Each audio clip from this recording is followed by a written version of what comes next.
Okay, so before starting the next part, I would like to take some doubts from exercise 6A.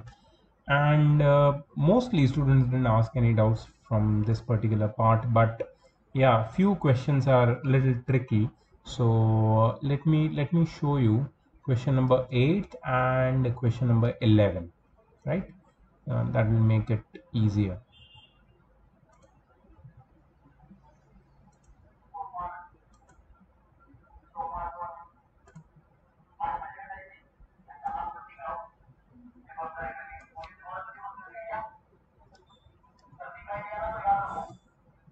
Question number 8. Find the angle which is 5 times its supplement. Oh, the angle is 5 times its supplement. Let the angle be x. Let the angle be x degrees. Therefore, its supplement is equal to 180 minus x. Its supplement is 180 minus x. Now they are saying that angle is 5 times its supplement. So x is equal to 5 times 5 multiplied by its supplement. So x is equal to 900. 5 into 180 is 900 minus 5x. So x plus 5x is equal to 900, or 6x is equal to 900, or x is equal to 900 divided by 6, that is 150 degree. X is equal to 150 degree, right? So find the angle which is 5 times its supplement. 150 degree is 5 times its supplement. What is the supplement of 150 degree? See, this is not to be written. This is the final answer, but I'm still showing you how it came, Supplement of 150 degree is 30 degree, and 150 is 5 times 30 degree, right? So 150 is the answer. 150 is the angle which is 5 times its supplement. Okay, question number 11. Let me just make some space over here.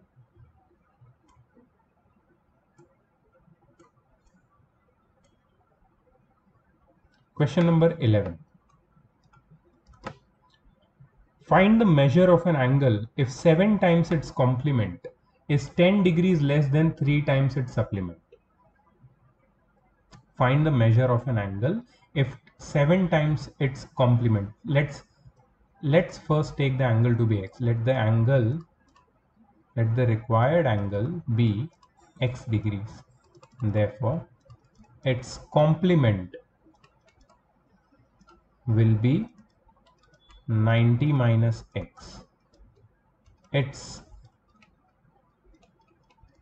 supplement will be 180 minus x, right? So we know the angle is x, its complement is 90 minus x, and its supplement is 180 minus x. Find the measure of an angle if 7 times its complement is 10 degrees less than 3 times its supplement. Okay, so 3 times its supplement minus 7 times its complement is equal to 10, right? 7 times its complement is 10 degrees less than 3 times its supplement. So 3 times its supplement minus 7 times its complement is equal to 10. That is the equation. So 3 into 180.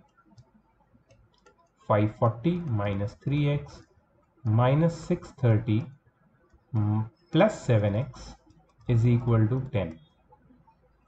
So 7x minus 3x is 4x. 540 minus 630. 540 minus 630 is minus 90, right, is equal to 10. So 4x is equal to 10 plus 90, or 4x is equal to 100, or x is equal to 100 divided by 4, which is 25 degrees. So the angle is 25 degrees. So answer of 11th is 25, and the previous one, 8th one, is 150. Both the answers are correct. So this is the method with which you will solve these questions. So in exercise 6 we also, some students asked me doubts in the last question, specific questions, question number 15th and 16th, I think 15th and 16th. Let me once check. So the doubts were asked in question number 16th and 17th. Let me try these questions, 16th and 17th one.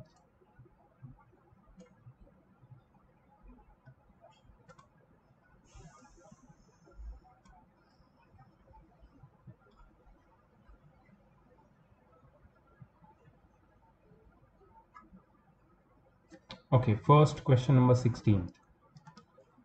Prove that the bisectors of two adjacent supplementary angles include a right angle. Okay, so we have two supplementary angles which are adjacent. So basically here you have to understand that adjacent supplementary angles are nothing but linear pair, are a linear pair. Okay, so let's make a linear pair.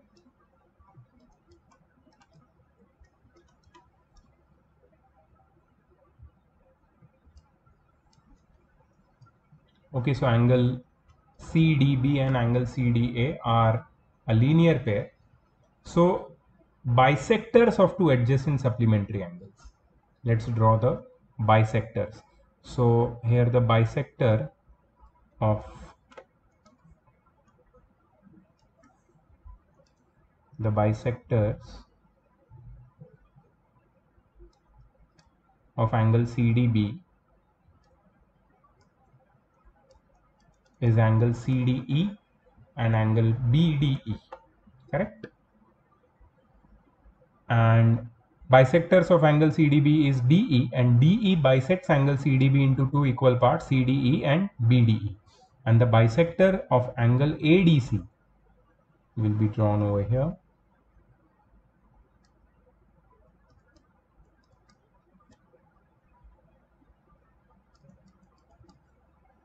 ADF and CDF. The bisectors of angle ADC are ADF.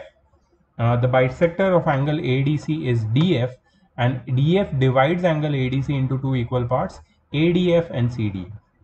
Okay, so what they are asking you to prove is, see, I'll write given. First I'll write given. You must write this.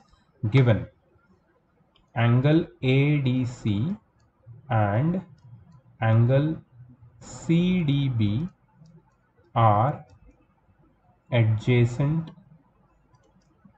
supplementary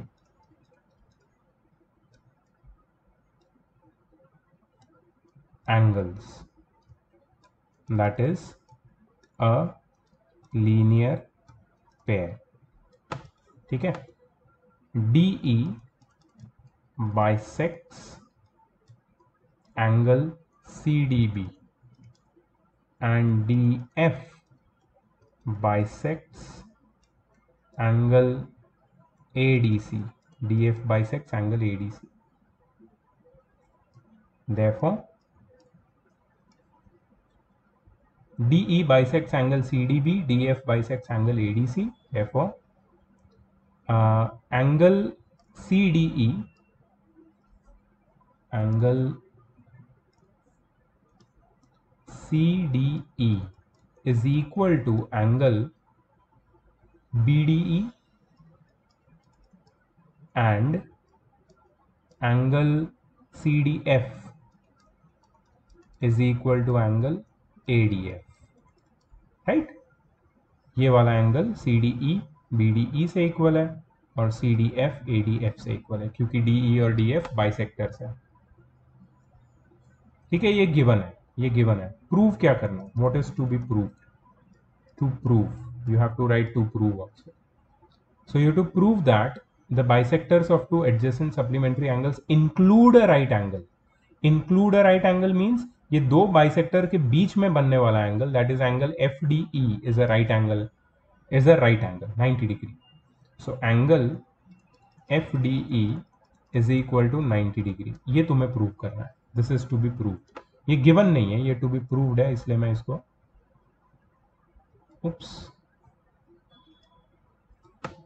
इसलिए मैं इसको हटा देता हूँ। हाँ yes, ठीक है। So angle F D 90 है, ये तुम्हें प्रूव करना है। कैसे प्रूव करेंगे देखो, बहुत ईजी है, just have a look. Proof तो कैसे लिखना है, पहले डायग्राम गिवन टू प्रूव लिख दिया, इसका 1 मार्क तो मिलेगा ही, ठीक है। उसके बाद है प्रूफ। सो प्रूफ में let angle C D E is equal to angle B D E is equal to X. ये सी डी ई और बी डी ई, ये जो दो डॉट से मैंने बताया है उसको एक्स मान लिया मैंने, मतलब ये एक्स है और ये भी एक्स है, ठीक है।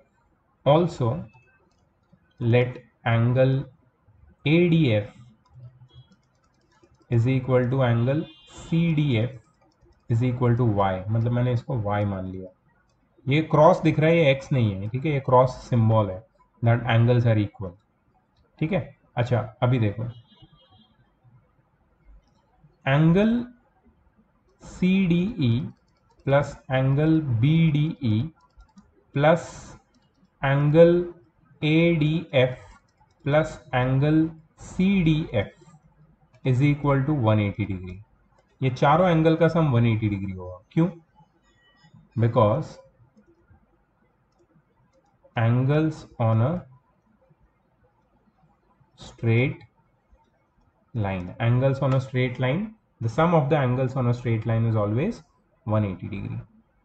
CDE कितना है x, BDE कितना है x, ADF कितना है y, CDF कितना है y, right? x plus y is how much?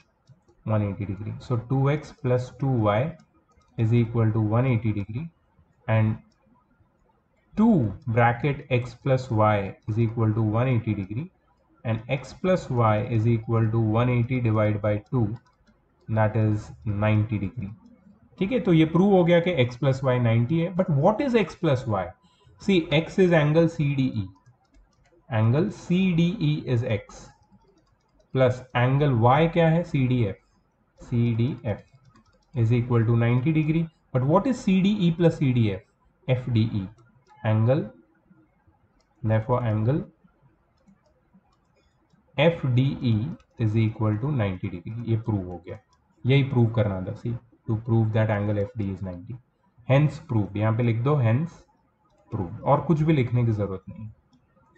So this is the method जो मुझे चाहिए, this is the method by which you should prove particular question, ठीक है। नेक्स्ट क्वेश्चन क्या है? If two straight lines intersect each other than prove that the रे opposite to the bisector of one of the angles so formed bisects the vertically opposite angles. अगर दो line एक दूसरे को इंटरसेक्ट करती है तो कोई भी एक एंगल के बाइसेक्टर के ऑपोजिट साइड वाली रे वर्टिकली ऑपोजिट एंगल्स को बाइसेक्ट करती है। ये प्रूव करना हो जाएगा, ये भी हो जाएगा। Question number 17, let's first draw the diagram.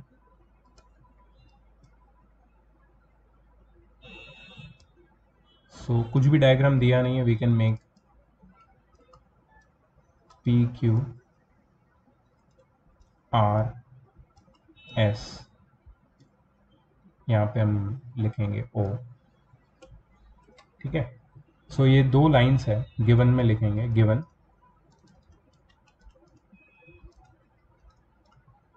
Two lines PQ and RS intersect each other at O. Two lines PQ and RS intersect each other at O, ठीक है।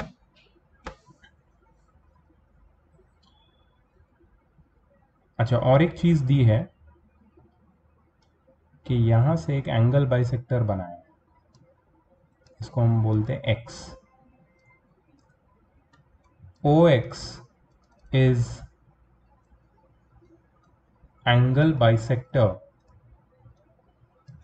of angle QOS. OX angle bisector angle QOS का.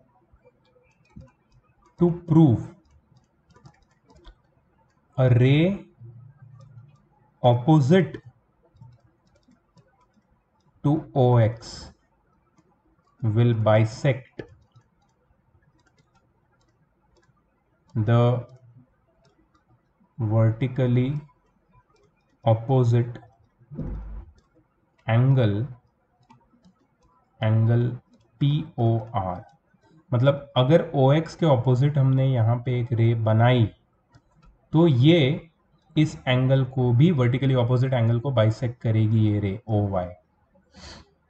ठीक है, that is OY bisects रे OY bisects angle POR. ये हमें prove करना.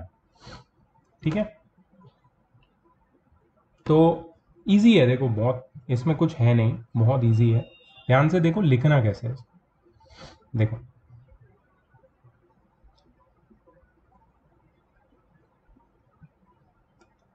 Proof. पहले तो तुम ये लिखो कि since OY is a ray drawn opposite, OY is a ray drawn opposite to OX, therefore XOY is a straight line. XOY क्या हो जाएगा? स्ट्रेट लाइन हो जाएगा. XOY is a straight line.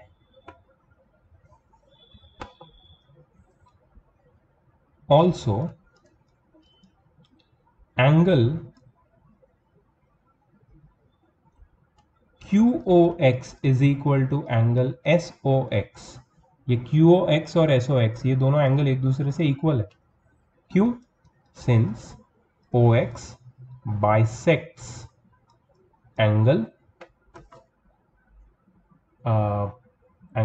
QOS. ये OX QOS को bisect कर रहा है, इसलिए ये वाला एंगल QOX और SOX एंगल एक दूसरे से इक्वल होंगे. Therefore, angle QOX is equal to angle SOX is equal to half of angle QOS. ये जो दोनों एंगल है ये बड़े एंगल QOS का हाफ है. ठीक है. ऑल्सो, अच्छा अभी एक बात यहां पे देखो.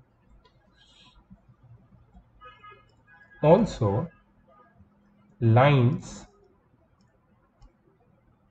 XY and RS intersect at O. ये XY लाइन है जो हमने पहले ही ड्रॉ किया. XOY स्ट्रेट लाइन है और RS स्ट्रेट लाइन है, वो गिवन है, और ये दोनों O पे इंटरसेक्ट कर रहे हैं. ठीक है. Therefore, angle SOX is equal to angle ROY. Angle SOX is equal to angle ROY. अब मैं ये वाला एंगल को इससे इक्वल प्रूव कर रहा हूं. ठीक है. क्यों? Vertically opposite angles. Vertically opposite angle हो गए ये लोग. ठीक है.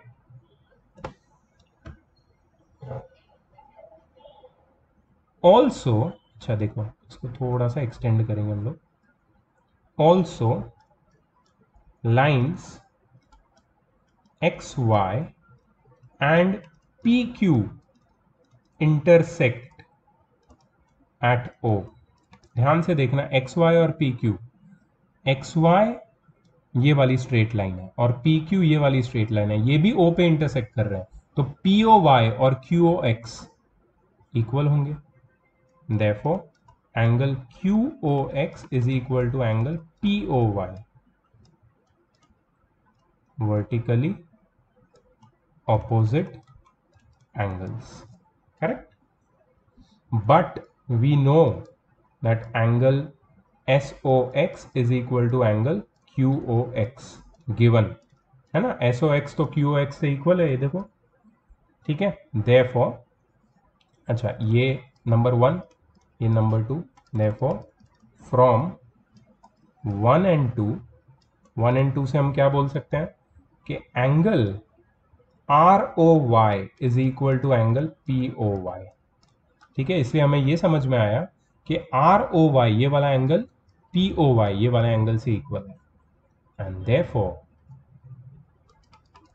OY is a bisector of angle OY किसका बाइसेक्टर है, एंगल POR का, एंगल POR, हेंस प्रूव, यही प्रूव करना था, यही प्रूव करना था, to prove that OY bisects angle POR।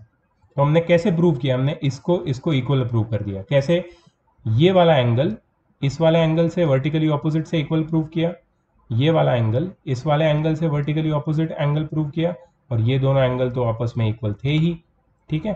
तो ये दोनों आपस में इक्वल हो गए दोनों एंगल, एंड देन OY जो OX के ऑपोजिट में लाइन रे बनाई है वो वर्टिकली ऑपोजिट एंगल POR का बाइसेक्टर है। So that is how you prove question number 17, and this is how you write it. See, the most important part is how you describe it. तुम्हारा description बहुत ही clear होना चाहिए, बहुत अच्छे से elaborate होना चाहिए, ऐसे शॉर्ट में नहीं लिखना है, ठीक है, नहीं तो ज्योमेट्री में तुम्हारे मार्क्स कट जाए, right. So these were the doubts from 6A 6B। तो आगे बढ़ते हैं। Today we are going to start with the second exercise 6.2। Easy है, ये भी ईजी है। This is based on the parallel lines and intersecting parallel lines and intersecting transversal, ठीक है। चलो, question number 1, find the values of x and y and then show that AB is parallel to CD। Very easy. देखो कैसे करना है इसको। इसमें given to prove लिखने की जरूरत नहीं है, सीधा डायग्राम दिया है, and when you have to find x and y, first you can find x and y by writing the statements directly, so no need to write given to prove in this. See how I am writing, okay. 50 degree plus x, angle x is equal to 180 degree। सीधा लिखो, क्यों, linear pair, 50 plus x is 180, linear pair का sum 180 होता है, therefore x is equal to 180 minus 50, that is 130 degree. x कितना हो जाएगा, 130 degree, ठीक है। दूसरा y is equal to 130 degree. ये जो y है ना और 130 इक्वल हो जाएंगे, क्यों, वर्टिकली ऑपोजिट एंगल्स। एक मिनट, मैं यहाँ पे थोड़ा सा वो लाइंस बना देता हूँ, बहुत ब्यूटीफुल दिखता है, अच्छा दिखता है, मज़ा आता है, ऐसा लगता है नोटबुक में लिख रहा है, अच्छा लगता है। तुम्हें भी ऐसा लगेगा कि नोटबुक में कोई पढ़ा रहा है मुझे, ऐसा लगता है कोई मतलब टीचर मेरे बाजू में बैठ के, सामने बैठ के मुझे पर्सनली पढ़ा रहा है। ये टच आना बहुत ज़रूरी है, तो मज़ा आता है पढ़ने का, ये तुम्हारे साथ कोई बात कर रहा है, पढ़ा रहा है। हाँ, ये बात है कि मैं लाइव नहीं हूँ, लेकिन लाइव में इश्यूज भी है ना यार, कि तुम लाइव में पॉज नहीं कर सकते। हाँ, लाइव में एक सवाल पूछ सकते हो, लेकिन अगर थोड़ा पूरी बात सुन लोगे ना तो सवाल अपने आप क्लियर हो जाएंगे सारे, और जो भी तुम्हारे माइंड में क्वेश्चंस है, डाउट्स है, वो मैं लाइव क्लास में सॉल्व करने वाला हूँ। लाइव क्लास कल या परसों होने वाला है, तुम्हारा कल होने वाला है शायद। तो डोंट वरी अबाउट कि लाइव नहीं है, ये लाइव से भी बेटर है। इसको पॉज कर सकते हो, इसको वापस देख सकते हो, थोड़ा पॉज करके सोच सकते हो, ठीक है। अपने आप अपने फ्री टाइम पे तुम देख सकते हो, जब भी तुम्हें कंफर्टेबल लगे तभी देख सकते हो, जहां पे तुम्हें कंफर्टेबल लगे वहां पे बैठ के देख सकते हो, जितनी बार चाहिए उतनी बार देख सकते हो। सोचो इसका फायदा क्या है। रिकॉर्डेड लेक्चर्स का फायदा अलग है, ठीक है, सीखने वाले बच्चे इससे ज्यादा सीखते हैं। लाइव का क्या होता है कि it is like a spoon feeding, कि मैं हाँ हूं, मैं तुम्हारे पास हूं, बोलो कुछ डाउट है तो पूछो। वो भी होगा, स्पून फीडिंग भी करूंगा, लेकिन ज्यादा स्पून फीडिंग करना अच्छा नहीं है। स्पून फीडिंग करने वाले बच्चे बिगड़ जाते, राइट। तो मैं जो समझा रहा हूं ना, अगर तुम ध्यान से देखोगे तो समझ जाएगा, इसमें कुछ सवाल पूछने वाली बात है ही नहीं, सीधा सीधा हिसाब है। Are you following what I am saying? चलो ठीक है, तो y is equal to 130 degree मिल गया हमें, x is equal to 130 degree मिल गया। अच्छा, therefore angle x is equal to angle y is equal to 130 degree. ये मैंने यहाँ पे y और x की वैल्यू से मुझे समझ में आ गया। Now we can say that AB is parallel to CD. Why AB is parallel to CD? Since alternate interior angles are equal. सोचो क्या बोल रहा हूं मैं। ऑल्टरनेट इंटीरियर एंगल कहाँ है? ये x किससे इक्वल है? ये y। और x जब y से इक्वल होता है तो क्या होता है? ये दोनों गिवन पेयर ऑफ लाइंस क्या हो जाती है? पैरेलल लाइंस हो जाती है। The alternate interior angles formed between two parallel lines are always equal. And if the alternate interior angles formed between two lines are equal, then the lines are parallel. ठीक है, तो line parallel क्यों है? क्योंकि alternate interior angles equal है। बस इतना ही लिखना है, इससे ज्यादा लिखना नहीं है। 2 मार्क का या 1 मार्क का होगा ये क्वेश्चन, ज्यादा नहीं। समझ में आया? चलो next.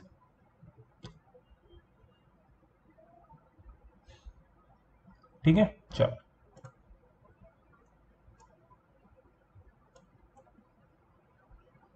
okay. In figure AB is parallel to CD and CD is parallel to EF। दिया हुआ है AB CD से पैरेलल है, CD EF से पैरेलल है। तो हम लोग गिवन में क्या लिख सकते हैं? गिवन में हम लिख सकते हैं कि AB is parallel to CD is parallel to EF। ठीक है, ये और ये तीनों लाइन पैरेलल है। And Y is to Z is 3:7। अच्छा, y is to z is equal to 3:7। Find x to find given to find, ऐसा लिखोगे अच्छा लगता है दिखने में। तो y और z का रेशियो दिया। ठीक है, अब ये जो पॉइंट है ना, इसको मैं नाम दे देता हूं। इस पॉइंट को मैं नाम देता हूं ABCDEF, G नाम देता हूं। एंगल DGF दिख रहा है तुम्हें? DGF ये वाला angle is equal to y। क्यों? Vertically opposite angles. प्लीज ऐसा शॉर्ट फॉर्म में नहीं लिखना, मैं लिख रहा हूं बिकॉज मुझे जल्दी से लिख के तुम्हें समझाना है। मैं पूरा लिख के कोई मतलब नहीं है टाइम वेस्ट करके तुम्हारा। तो angle DGF is equal to y, vertically opposite angle, समझ जाना और तुम्हें पूरा लिखना है। ठीक है, तो ये वाला y होगा।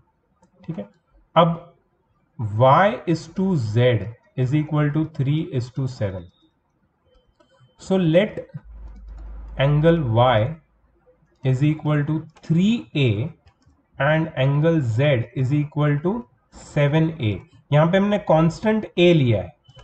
कुछ क्वेश्चंस में वो लोग x लेते हैं, हमने बहुत बार सारे क्वेश्चंस में x लिया हुआ है। यहाँ पे मैंने a लिया है। क्यों? क्योंकि x ऑलरेडी एक वेरिएबल है जिसको हमें ढूंढना है। तो कंफ्यूजन ना हो इसके लिए मैं इसको क्या ले रहा हूं? इसको मैं a ले रहा हूं। ठीक है, तो y और z का रेशियो दिया है। y और z कहां पे पता चला तुम्हें? Now angle y plus angle z is equal to 180 degree. Angle y और z का सम कितना है? Angle y plus angle z कितना है? 180 डिग्री है। Angle y plus angle z is 180 degree. क्यों 180 डिग्री है? बिकॉज को इंटीरियर एंगल्स आर सप्लीमेंट्री, है ना। को इंटीरियर एंगल्स क्या होते हैं? सप्लीमेंट्री होते हैं। इसलिए y और z का सम कितना है? 180 डिग्री। अच्छा, y कितना है? 3a। देयरफॉर y कितना है? 3a। z कितना है? 7a is equal to 180 degree. तो 10a is equal to 180 degree. So a is equal to 180 divide by 10, that is 18 degree. a कितना है? 18 डिग्री। y और z 180 डिग्री है, तो a कितना हो जाएगा? 180 डिवाइड बाई 10, 18 डिग्री हो जाएगा। अच्छा, अगर a 18 डिग्री है तो हम लोग y की वैल्यू निकाल सकते हैं। देयरफॉर y कितना हो जाएगा? y will be equal to 3 multiplied by 18, 3a, that is 54 degree. तो मुझे क्या मिल गया? y की वैल्यू मिल गई। y कितना हो गया? 54 डिग्री। अच्छा, और एक चीज, x plus y is equal to 180 degree. क्यों भाई x plus y 180 degree? Because x और y क्या है? Co interior angles, and co interior angles are supplementary, है ना। Co interior angles form between two parallel lines and a transversal are supplementary. So x plus 54, y की value तो पता है मुझे 54, 180 डिग्री हो जाएगा. So x is equal to 180 minus 54. 180 minus 54, अच्छा 180 माइनस 60 कितना होता है? 120. सो ये हो जाएगा 126 डिग्रीज. 180 माइनस 54 या 180 minus 60 plus 4. 180 minus 60 is 120 plus 6, sorry, is 126. 180 minus 54 is 126. तो x की वैल्यू मिल गई मुझे 126. चेक करते हैं आंसर सही है कि नहीं. स्टेप समझ में आया तुमको? 126 है कि नहीं? Yes, absolutely correct. ठीक है, उन्होंने k लेके किया. ठीक है, सही है.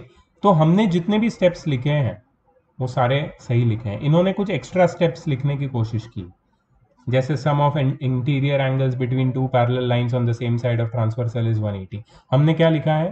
Co interior angles are supplementary. बिल्कुल सही है, सेम चीज लिखी है. ठीक है, फिर यहां पे two lines which are parallel to the same lines are parallel to each other. अब ये लिखना ठीक है, वो लोग ने लिखा है, अच्छी बात है. नहीं लिखोगे तो भी कोई प्रॉब्लम नहीं. x is equal to z, ये लिखने की जरूरत नहीं थी. हमने y निकाल के फिर z की वैल्यू हमने निकाली और फिर y सॉरी x और y और z के रिलेशन से y निकाला और y और x से x निकाला. ठीक है, so our method is absolutely correct. Don't think कि हमने कुछ कम लिखा है. हमने परफेक्ट लिखा है. मैंने देखा स्टूडेंट्स इससे भी शॉर्ट में लिखते हैं, लेकिन ये तो ऑप्टिमम है. मतलब इतना लिखा तो तुम्हें पक्का मार्क्स मिलेंगे. ठीक है, डोंट वरी अबाउट इट. चलो, क्या है ये? AB is parallel to CD, EF is perpendicular to CD, and GED angle is 126 degree. अच्छा, GED है किधर? ये वाला. ये कितना है? 126 डिग्री. Find angle AGE. ये वाला मिल जाएगा. एंगल GEF होगा ये वाला एंगल. एंड एंगल FGE होगा ये वाला एंगल. मिल जाएगा. इजी है, बहुत इजी. ठीक है, तो पहले मैं गिवन लिख देता हूं. Given AB is parallel to CD, FE is perpendicular to CD. ठीक है, angle GED is equal to 126 degree. Angle AGE हमें ढूंढना है. एंगल GEF हमें ढूंढना है. And we have to find angle FGE. ठीक है, ये इतना गिवन टू फाइंड जो भी है लिख दिया. अभी क्या लिखना है? सोल्यूशन. इसमें कुछ प्रूव नहीं करना है, तो डायरेक्टली सोल्यूशन लिख सकते हो. चलो, तो सबसे पहले I would like to write, पहले AGE पूछा है ना वो लोग ने. Angle AGE is equal to angle GED. सीधा angle AGE is equal to angle GED. जिसको पता है, जिसको विजुअलाइजेशन आता है, उसको पता चल गया हो गया कौन से एंगल है. Alternate interior angles. So therefore angle AGE कितना हो जाएगा? GED कितना है? 126. मिल गया AGE फर्स्ट वाला. डन. GEF भी इजी है. देखो, angle GED is equal to angle GEF plus angle FED. ये जो GED है पूरा एंगल, वो ये छोटा एंगल GEF प्लस ये एंगल 90 डिग्री एंगल FED से बना है. सो GED कितना है? GED 126 डिग्री है. GEF कितना है? नहीं पता, हमें ढूंढना है. FED कितना है? 90 डिग्री है. 90 डिग्री क्यों है? क्योंकि FE is perpendicular to CD, मतलब ये वाला FED एंगल 90 डिग्री होगा. So angle GEF is equal to 126 minus 90. 126 minus 90 कितना होगा? 36. तो GEF भी मिल गया. अब क्या ढूंढना है? FGE. GE, बहुत इजी है। Angle FGE plus angle AGE is equal to 180 degree. क्यों भाई? लीनियर पेयर, लीनियर पेयर है ना ये दोनों, FGE ये वाला एंगल और AGE ये दोनों का sum, angles on a straight line, linear pair है ये। तो FGE क्या है? FGE तो ढूंढना है मुझे, प्लस AGE कितना है? 126 is equal to 180 degree. Therefore angle FGE is equal to 180 minus 126 which is, देखो 180 में से 120 माइनस किया तो 60, 60 में से 6 माइनस किया तो 54, FGE 54, थर्ड वाला भी मिल गया। ठीक है, तो क्या क्या आंसर है? 126, 36 और 54। Let's check.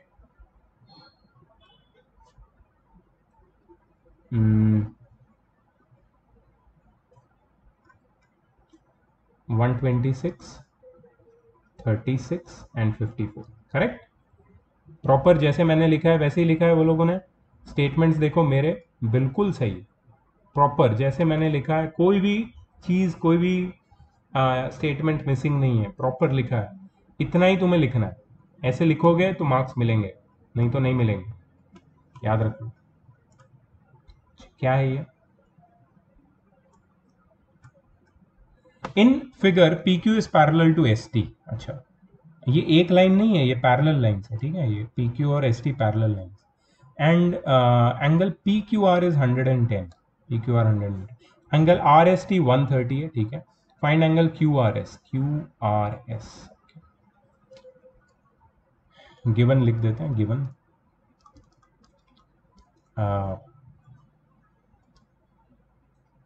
PQ is parallel to ST, angle PQR is equal to 110, angle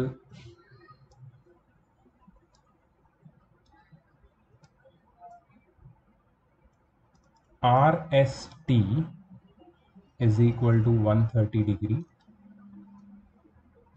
angle QRS मुझे ढूंढना है।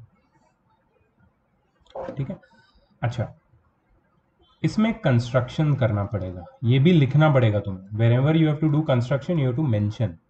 क्या कंस्ट्रक्शन है?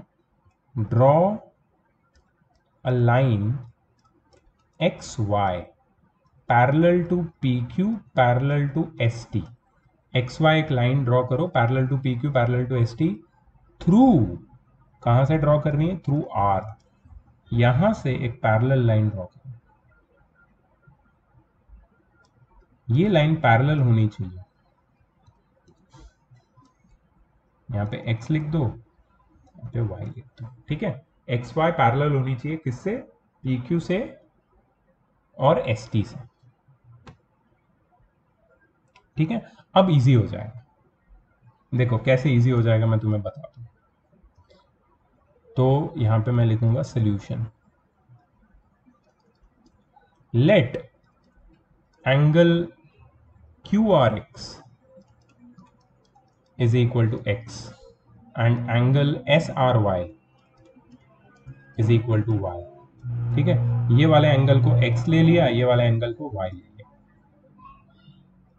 अब 110 plus x is equal to 180 degree. 110 ये वाला एंगल प्लस x 180 होगा, क्यों? Co interior angles between two parallel lines PQ and XR are supplementary. PQ और XR पैरेलल लाइंस है ना, वो तो हमने कंस्ट्रक्शन किया था। ठीक है, तो x कितना हो जाएगा? 180 माइनस 110 विच इज 70 डिग्री। अच्छा, 130 plus y is equal to 180 degree. So y कितना हो जाएगा? 180 minus 130 which is 50 degree. y कितना हो जाएगा? 50 डिग्री। 180 minus 130 50 degree. y मिल गया, x मिल गया। अच्छा, ये भी क्यों है? इसका रीजन हो जाएगा को इंटीरियर एंगल्स, को इंटीरियर एंगल्स 130 और y को इंटीरियर एंगल्स है between the parallel lines ST and RY। अच्छा, अब देखो बहुत इंटरेस्टिंग चीज लिख रहा हूं मैं यहाँ पे। Angle x plus angle y plus angle Q R S is equal to 180 degree. ये वाला x, ये वाला y, और इन दोनों के बीच में एंगल क्यू आर वाई, ये तीनों का सम 180 होगा। क्यों? Angles on a straight line, angles on a straight line. ठीक है, तो x और y तो मिल गया है मुझे। कितना है x? 70, y कितना है? 50 plus angle Q R S is equal to 180 degree. 70 plus 50 कितना होता है? 120 plus angle Q R S is equal to 180 degree. Therefore, angle QRS is equal to 180 minus 120. So, angle QRS is equal to 60 degree. कितना हो जाएगा QRS? 60 degree. That is how you find angle QRS. समझ में आया? Proper. चलो देखते हैं answer सही है कि नहीं। 60 डिग्री ये लोग ने एक साइड लेके बनाया है, बट आंसर चेक करेंगे। आंसर 60 डिग्री बिल्कुल सही। ठीक है, तो मेरा मेथड इनके मेथड से थोड़ा चेंज अलग हो सकता है, but I would always go for the method which I understand easily and which you understand easily. ठीक है, तो मैं वैसे ही मेथड बताऊंगा तुम्हें, डोंट वरी अबाउट इट। चलो देखते हैं कितने क्वेश्चन है। 5th क्वेश्चन कर रहा हूं मैं, सारे सिमिलर क्वेश्चन आ रहे हैं मुझे।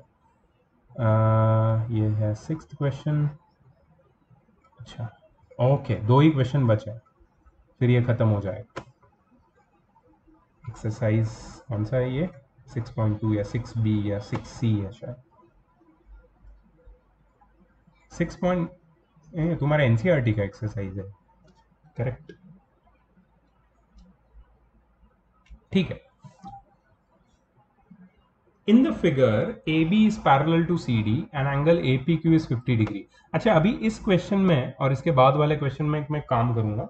आई am not going to write all the steps, ये तुम्हारा काम है एज अ होमवर्क। मैं तुम्हें पूरा मेथड डिस्कस करके बताऊंगा कि कैसे इसको सॉल्व करना और करेक्ट आंसर क्या होगा, बट इसके स्टेप्स लिखना, इसको फिर से सॉल्व करना तुम्हारा काम है। एज अ होमवर्क तुम ये करोगे, ये याद रखना प्लीज। ठीक है, तो ये कौन सी एक्सरसाइज है? 6B है शायद ये, एक बार देख लेते हैं। एनसीईआरटी की, सॉरी 6.2 है। 6.2 का ये जो क्वेश्चन है, दैट इज क्वेश्चन नंबर 5 और 6, ये तुम्हें पूरा लिखना है। मैं तुम्हें एक्सप्लेन करूंगा अभी, ठीक है? प्लस जो एक्सरसाइज मैं साथ में दूंगा, शेयर करूंगा ऐप पे, वो भी सॉल्व करनी है। अच्छा, तो ए बी और सी डी पैरेलल है। एंगल ए पी क्यू दिख रहा है यहाँ पे 50 डिग्री है, ये वाला angle. And P R D 127 degree है, ये वाला एंगल। एक्स और वाई ढूंढना है, बहुत ईजी है। अच्छा, अगर ए पी क्यू 50 डिग्री है तो पी क्यू आर एक्स भी 50 डिग्री होगा। क्यों? ऑल्टरनेट इंटीरियर एंगल्स, खत्म, एक्स मिल गया। ओके। अच्छा, व्हाट अबाउट वाई? देखो, angle A P R will be equal to angle P R D. A P R ये पूरा एंगल पी आर डी से इक्वल होगा। क्यों? Alternate interior angles, alternate interior angle, ये दोनों alternate interior angle, angle A P R और angle P R D. अच्छा, A P R कितना है? A P are S 50 plus y is equal to angle P R D कितना है? 127। सो Y कितना हो जाएगा? 127 माइनस 50 कितना हो जाएगा? 127 minus 50 will be 77। 77 plus 50 is 127, correct? So y 77 हो जाएगा और x 50 हो जाएगा। चेक करते हैं आंसर। y 77 x 50 बिल्कुल सही है।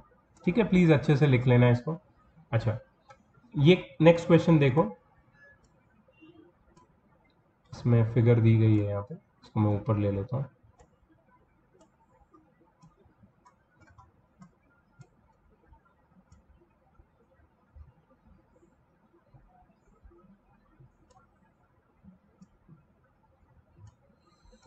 ओके,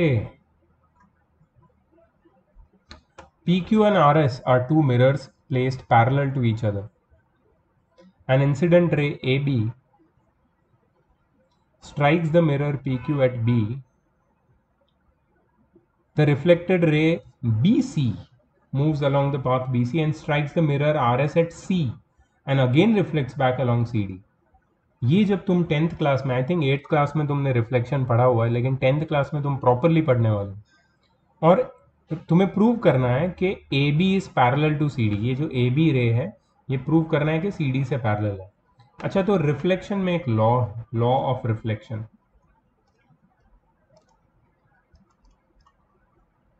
ये क्या है लॉ, पता है तुम्हें? It states that angle of incidence is always equal to angle of reflection. Angle of incidence is always equal to the angle of reflection. मतलब AB is the incident ray. AB क्या है? AB is incident रे। Incident ray क्या होती है पता है?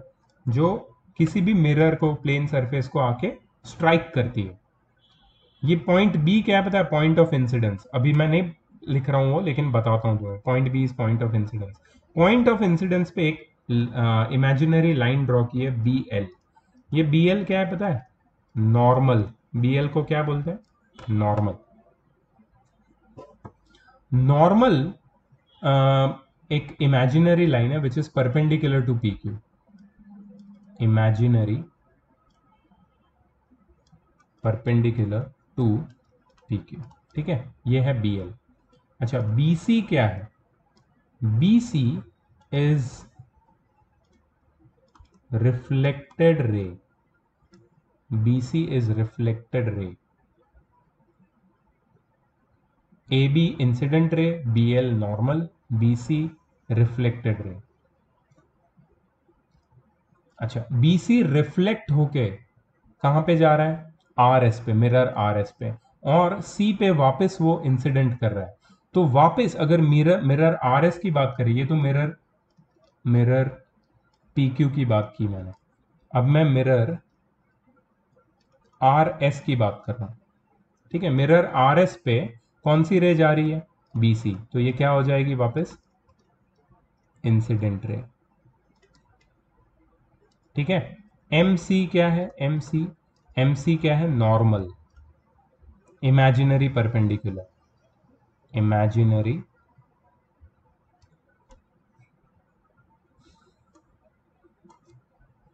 Perpendicular to mirror R S. अच्छा, और सी डी क्या है? सी डी है रिफ्लेक्टेड रे, ठीक है? अच्छा, पहली चीज जो हम लोग ये प्रूव करेंगे लिख के, दैट इज कि ये दो पी क्यू और आर एस पैरेलल मिरर है। ये पी क्यू और आर एस पैरेलल है। P Q is parallel to R S, ठीक है? और हमें क्या पता है कि बी एल परपेंडिकुलर है पी क्यू से, नंबर 1, और एम सी परपेंडिकुलर है आर एस से, नंबर 2। बी एल परपेंडिकुलर है पी क्यू से, एम सी परपेंडिकुलर है आर एस से, ठीक है? तो अगर ये दोनों एक दूसरे से परपेंडिकुलर है, आई एम सॉरी, ये दोनों मिरर पी क्यू और आर एस से परपेंडिकुलर है, जो बेसिकली पैरेलल मिरर्स है, तो ये दोनों परपेंडिकुलर एक दूसरे से पैरेलल हो जाएंगे। ये दोनों परपेंडिकुलर एक दूसरे से पैरेलल हो जाएंगे। क्यों ऐसा होगा मैं तुम्हें बताता हूं। देखो, ये 90 डिग्री है, ये भी 90 डिग्री है। समझो इस बात को, ये लाइन इससे पैरेलल है, तो ये बी एल और एम सी क्या हो जाएंगे? एक दूसरे से पैरेलल हो जाएंगे। Therefore B L will be parallel to M C. अच्छा, बी एल और एम सी पैरेलल है, ये बात भी याद रखना। बी एल और एम सी अगर एक दूसरे से पैरेलल है तो आगे क्या होगा पता है? एंगल 1 और 2 इक्वल हो जाएगा एक दूसरे से। क्यों? क्योंकि लॉ ऑफ रिफ्लेक्शन बोलता है angle of incidence is equal to angle of reflection. Similarly angle 3 और एंगल 4 एक दूसरे से इक्वल हो जाएगा, ठीक है। और BL और MC क्योंकि एक दूसरे से पैरेलल है और BC एक ट्रांसवर्सल की तरह एक्ट करेगा, तो ये जो एंगल 2 है ना, ये एंगल 3 से इक्वल हो जाएगा। Angle 2 is equal to angle 3। But angle 2 angle 1 से इक्वल है और एंगल 4 एंगल 3 से इक्वल है, इसलिए 1 + 2 किससे इक्वल हो जाएगा? 3 + 4 से।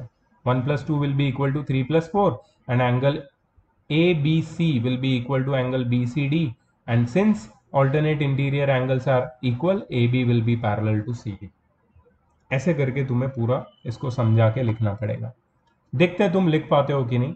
अगर नहीं लिख पाते हो तो ये इसका सल्यूशन है जो तुम वीडियो पॉज करके एक बार रीड कर सकते हो,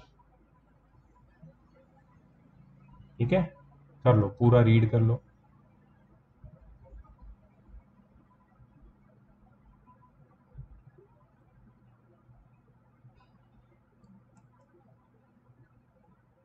राइट, तो अगर तुम्हें ऐसे लिखना नहीं आता, एक बार देख लो, देख के ट्राई करो, फिर भी नहीं आता तो मैं तुम्हें पूरा लिख के दिखाऊंगा, ठीक है।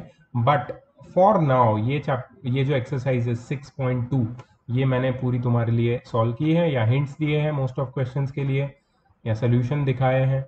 Please resolve all the important questions which you have seen in this particular video, especially question 5 and 6 because I have not solved them. If any other question you feel that you want to solve again, please solve them. And the homework I'm going to share with you, जो तुम खुद से करोगे। इसके next वाली जो exercise है, आई am not sure यो किसके बारे में, एक बार देख लेते हैं। 6.3, yes, it is about triangles. That is the last part of our chapter, lines and angles, triangles last part है इसका। और इसके बाद वाला जो चैप्टर है that is congruency and inequalities of triangles। तो यहाँ पे हमारा मैथ्स का फर्स्ट टर्म का सिलेबस कंप्लीट हो जाएगा। उसके बाद कुछ एक्स्ट्रा चैप्टर्स हम कर सकते हैं, जैसे कि स्टैटिस्टिक्स है, प्रोबेबिलिटी है। किसी किसी स्कूल्स में स्टैटिस्टिक्स और प्रोबेबिलिटी सिखाते हैं, किसी किसी को वॉल्यूम सरफेस एरिया भी सिखाते हैं, बट दैट आई रिकमेंड कि हम लोग वो सेकेंड टर्म में करें, ठीक है। किसी किसी स्कूल को सर्कल्स सिखाते हैं, लेकिन हम सर्कल्स नहीं कर सकते जब तक हम लोग कॉन्ग्रुएंसी नहीं पढ़ते और क्वाड्रिलैटरल्स नहीं पढ़ते, so that is definitely not going to happen. But congruency of triangles is my next target. उसके बाद फिर फिजिक्स का 1 या 2 चैप्टर करेंगे, केमिस्ट्री का 1 चैप्टर करेंगे, तो फर्स्ट टर्म का सिलेबस पूरा हो जाएगा। हम लोग काफ़ी अच्छा चल रहे हैं, सिलेबस की स्पीड हमारी बहुत अच्छी है, ठीक है। तो जो भी हम कर रहे हैं हम लोग अच्छे से करेंगे। तुम्हारी टेस्ट भी आ रही है, कुछ डाउट सॉल्विंग सेशंस भी लेंगे हम लोग, ठीक है। So don't worry about syllabus, it is going absolutely fantastic. तुम अपने कॉन्सेप्ट पे और अपनी प्रैक्टिस पे और अपनी सेल्फ स्टडी पे और अपने शेड्यूल पे ध्यान रखो, बाकी सब मुझ पे छोड़ो, मैं संभाल लूंगा, ठीक है। See you in the next video, bye bye.